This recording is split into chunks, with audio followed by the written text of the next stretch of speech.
नमस्कार प्रिय मित्रों, आप सभी का स्वागत हमारे YouTube चैनल सितारे आपके नाम में।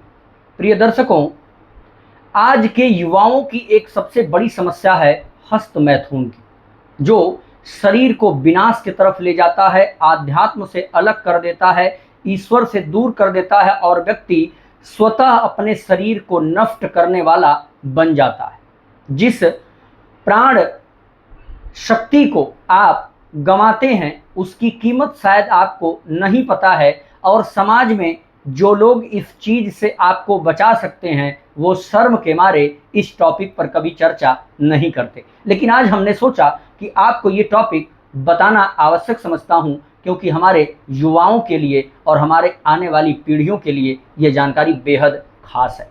प्रिय मित्रों, आज का जो कार्यक्रम है वो बताऊंगा कि किस ग्रह के कारण आपके बच्चे की कुंडली में बना हो, आने वाली किसी संतान की कुंडली में बना हो, या आपके दोस्त मित्र की कुंडली में बना हो, तो इसको समझ लीजिए और उसको कैसे बचा सकते हैं। यह ऐसी लत है, यह ऐसी बीमारी है जो दिन प्रतिदिन आपको मृत्यु के घाट पर ले जाने वाली है। दिन प्रतिदिन आपको नास्तिकता से जोड़ती चली जाएगी। दिन प्रतिदिन आप अनैतिक कार्यों में लिप्त होते चले जाएंगे और आप पथभ्रष्ट हो जाएंगे, आप अपने मार्ग से वंचित हो जाएंगे। आपको समाज में किस लिए ईश्वर ने भेजा उस तत्व को आप पहचान नहीं पाएंगे, और आप हमेशा वही निर्णय लेंगे जो आपके लिए हानिकारक होगा। क्यों? क्योंकि ऐसे ग्रहों की युति कुंडली में बन जाती है। कैसे बनती है? और यदि ये युति बन गई, ये ग्रहों की स्थिति बन गई, ये ग्रहों का संबंध बन गया, तो व्यक्ति हस्त मैथुन की लत से परेशान हो जाता है। आइए चर्चा करेंगे कैसे बनता है। प्रिय मित्रों, इसमें जो जिम्मेदार होते हैं, सबसे पहले ग्रह होते हैं शुक्र। शुक्र ग्रह हो जाएंगे, चंद्रमा हो जाएंगे और बुध, मंगल। ये चार ग्रह इस पोजीशन के जिम्मेदार माने जाते हैं। कैसे? मंगल ऊर्जा हो जाता है, बुध बुद्धि है, चंद्रमा मन है और शुक्र आपकी शक्ति है, अर्थात आपके शुक्राणु की व्यवस्था देखता है। कैसे इन चार ग्रहों से प्रेरित होता है व्यक्ति, और जिस भी कुंडली में ये चार ग्रह कमजोर स्थिति में पाए जाएंगे, इस चार में से अगर तीन ग्रह भी विपरीत स्थिति में मिल गए तो ऐसा जातक परेशान हो जाता है, बार बार प्रयास करता है इस बुरी आदत को छोड़ने का, लेकिन ऐसा व्यक्ति नहीं छोड़ पाता, दूर नहीं जा पाता। कौन सी वो कंडीशन बनती है?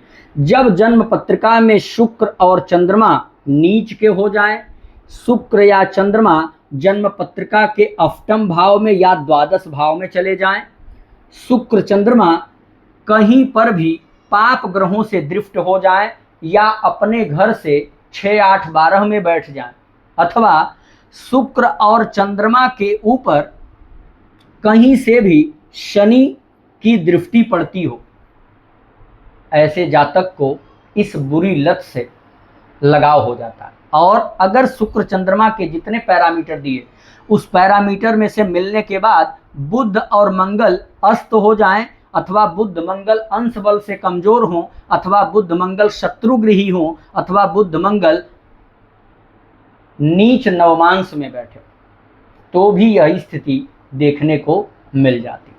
अगर जन्म पत्रिका में कहीं भी शुक्र नीच का हो, चंद्रमा 8, 12 घर से संबंध बना ले, या चंद्रमा भी जन्म पत्रिका में पाप ग्रहों से दृष्ट हो जाए, तो ऐसा जातक इस लत से परेशान हो जाता है। रीजन क्या होता है? व्यक्ति अपने मन पर कंट्रोल नहीं कर पाता, काम वासना से ग्रसित हो जाता है जब शुक्र पीड़ित होता है।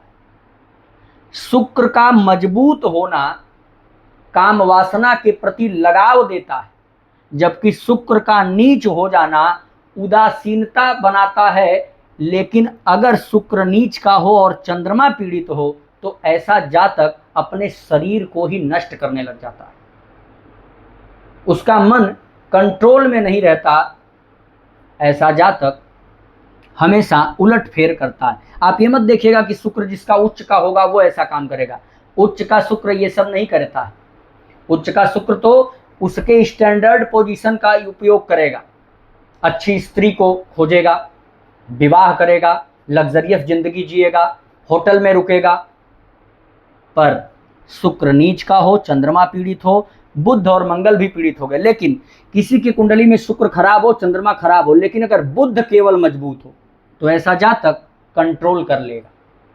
भले ही बुरी आदत से परेशान हो, लेकिन अगर बुध मजबूत है किसी की कुंडली में तो सुधर जाएगा, समय रहते बचा लेगा अपने।